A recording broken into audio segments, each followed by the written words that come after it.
My name is James Spearman, airframe and powerplant mechanic with my Inspectors Authorization. I'm a certified flight instructor, and I'm an Air Force pilot that flies a KC135 for the Air National Guard in Knoxville, and I am a recipient of the Distinguished Flying Cross. I own an aircraft maintenance shop in East Tennessee, and a lot of what I do I can't give away free, but what I wanted to do in these series videos is something a little bit of value that I can give away for free, which is just what I've encountered over time. In this video, a lot of what I'm doing is talking to aircraft owners and trying to teach from a level, because a lot of my customers come in, this is their first time ever purchasing an aircraft, and they're encountering a lot of things for the first time. My previous video, I talked about required inspections on an aircraft.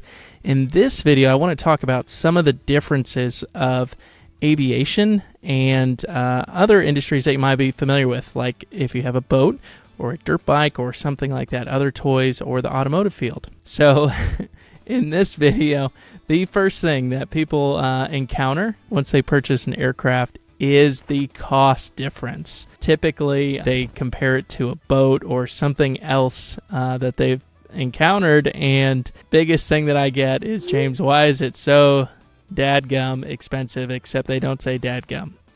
And so I wanted to go through, I have to explain this quite a bit, so I wanted to go through and explain why is aviation different and why is it so expensive.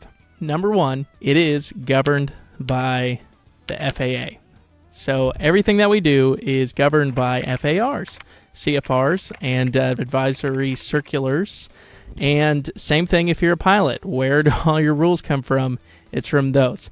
And so since all of this is governed by the FAA, including how the airplane is going to be operated, how it's going to be maintained, what is defined as airworthy for your car, for example, or your boat, it's very minimal. And the reason for that is you can just pull over on the side of the road if something happens. So when manufacturers have to get something approved to turn it out into the market, they have to get all of it approved by the FAA, and it costs millions of dollars and sometimes upwards of decades. And all of that is costly, very costly. And that's why specifically in general aviation, there's very minimal advancements. This plane behind me is one of the most technologically advanced general aviation airplanes on the planet, and it's still running leaded fuel, and it still has magnetos, which is 1920s tractor technology, and it has no electronic ignition. It has no electronic fuel injection system. So the reason why, number one, is cost of getting things approved by the FAA. Now, number two, where that leads to next, why do they not have the money to, just say, I don't care, blast through it? Well, it's because it's low quantity manufacturing. So take, for example, this airplane behind me. This is one of the best selling airplanes on the planet. Not necessarily compared to the 172 back in its heyday. However, this is the best-selling general aviation airplane on the planet. And they are selling, roughly 1,000 airplanes a year. And that sounds like a lot. Ford, I don't have the stats in front of me, but Ford trucks, I think they're putting out, don't exactly quote me on it, but they're putting out like 1,000 trucks a minute. That cars are being produced at such higher rate that they have the money to maybe not necessarily blow through whatever regulations possible. However, so many more units are being sold, so much more dollars are going through. So low quantity manufacturing. Where that leads to next is, since it's very low quantity and there's not as much revenue coming through, they do not have the dollars to invest in machinery and computers that manufacture all these parts. They don't have 10,000 units a minute going through. What they have is maybe one unit for a month. moving station to station to station. I did work for Cirrus. I don't know what the station time rate, so don't come at me for that. I would, if you know it, post it down below. I don't know how quickly the plane moves through the stations, but I'm probably not completely far off there. Where cars and I mean they're probably producing 1,000 door handles a minute, something insane. And the difference is every piece and part on this plane, or for the most part, the large majority, is handmade by a person. And this person, let's say, let's call him George. There's no reason that the name's George. George didn't make me mad. I don't know. I'm just pulling that out of thin air. Let's say George was making the spinner on that airplane, and that's his job. George works in a factory, and all he makes is spinners. Well, people are people, as we know, as pilots, mechanics. People are people, and people make mistakes. So let's say something is going on with George. His family's in turmoil, or his wife was yelling at him. The car broke down. He kicked a puppy, and it rained on him when he came in. Let's say it all just kind of piles up. And then now he's the one that's making that spinner, and that's the spinner that you got that day. Oh yeah, not to mention it was Friday at the end of the day.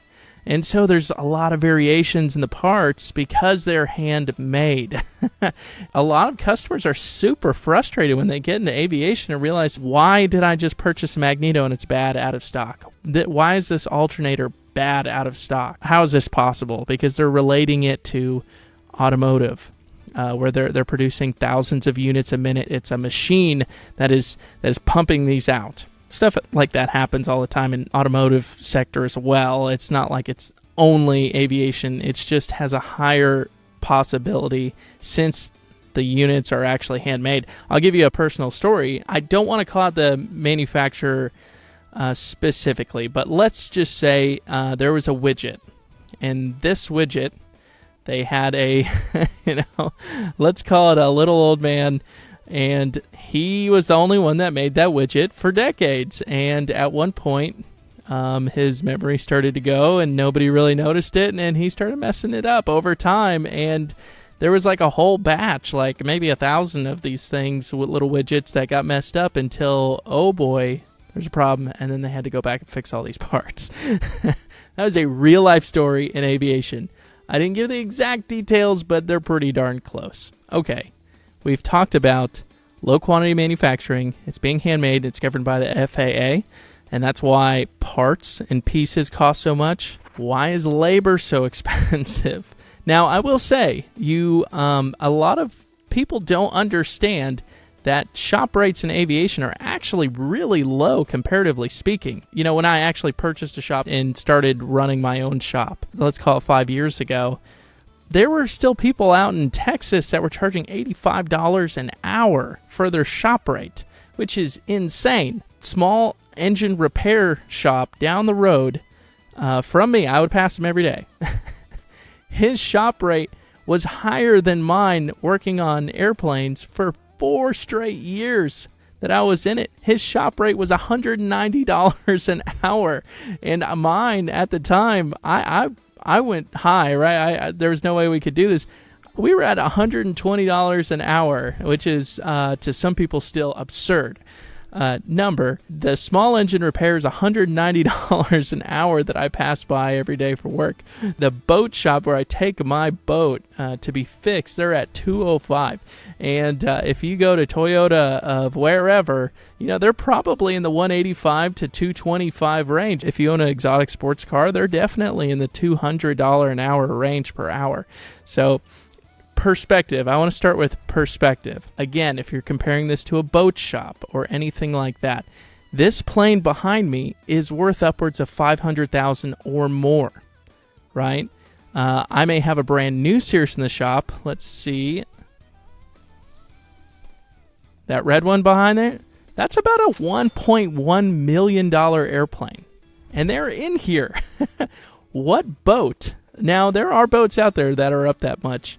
But for the most part, your normal boats, they're not anywhere near that dollar range.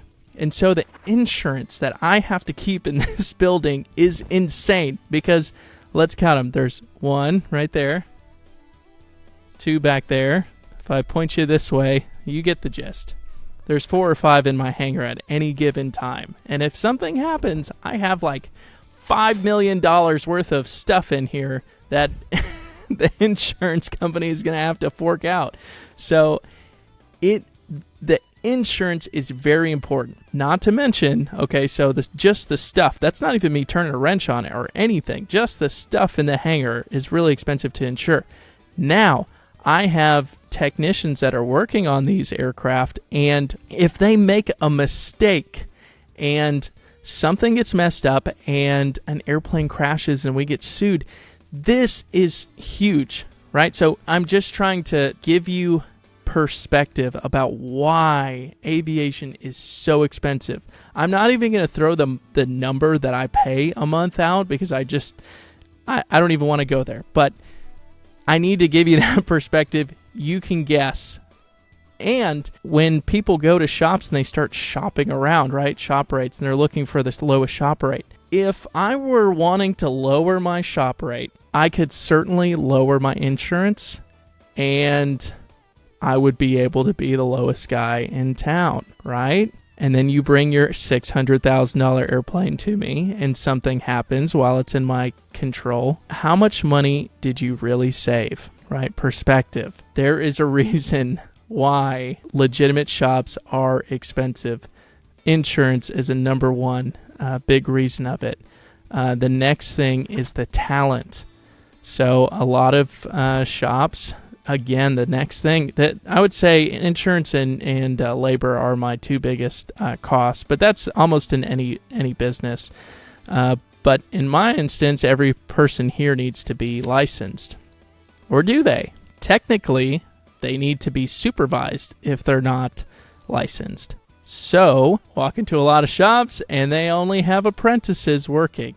And there's one mechanic that supervises their work. They may charge a significantly lower rate, and they're able to do that because they only have one actual mechanic, certified mechanic on their staff.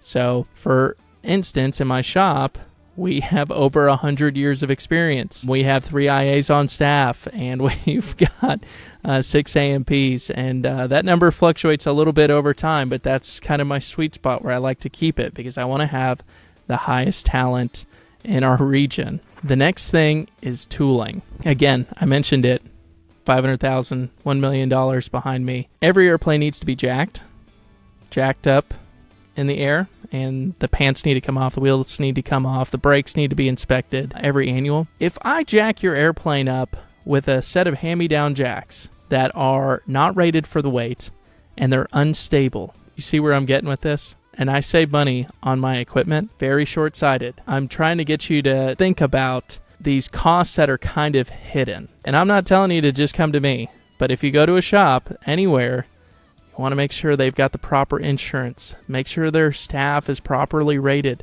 Make sure they have equipment that'll keep your airplane safe. Next thing is, where are they keeping your logbooks?